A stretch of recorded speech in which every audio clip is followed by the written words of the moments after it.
If you are a nail order customer, you've probably heard us mention a dry prep method, but what does this actually mean? Well, today we're going to show you. In simple terms, when we recommend our customers to utilise a dry prep method, all we mean by that is that we don't recommend the additional use of products like cleansers, acetone or dehydrators when prepping the nails. So let us show you how we utilise this method here at Nail Order.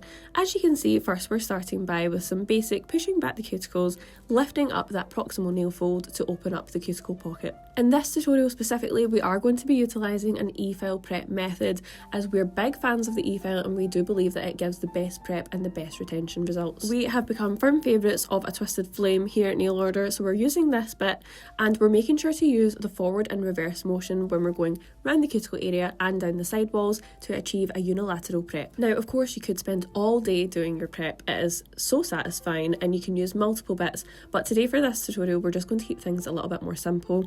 So now we're just dusting things off, making sure to go in a backwards motion so we're not flattening the cuticle area that we have just lifted. Then, depending on your preference, you can use cuticle scissors or nippers to cut away that white part of the proximal nail fold, which will help reveal that area of the nail, giving you more space to work with. Then going in afterwards just to polish the skin off with our diamond ball bit. Once you're happy with your cuticle prep, it is then time to move on to the preparation of the nail plate. Our preference is to use a mini sanding band, and we like to use a 180 grit so that we can rough up the surface of the nail. We're never actually filing through the nail, just lightly etching over, making sure not to go over the same area twice. You can also use a nail file to do this manually, but please note never to use a buffer, as this will make the surface too smooth, especially if you're working with structure gels. The surface needs to be grippy so that the base can anchor itself to the nail. Finally, you can file the nails at the free edge to your desired length and shape, and this last step really is what encompasses a dry prep method. At this point, all we're going to do now is just dust off the nails to get rid of any of that debris from our prep work. You may then be tempted to go in with something like a prep and wipe cleanser to wipe down the nail,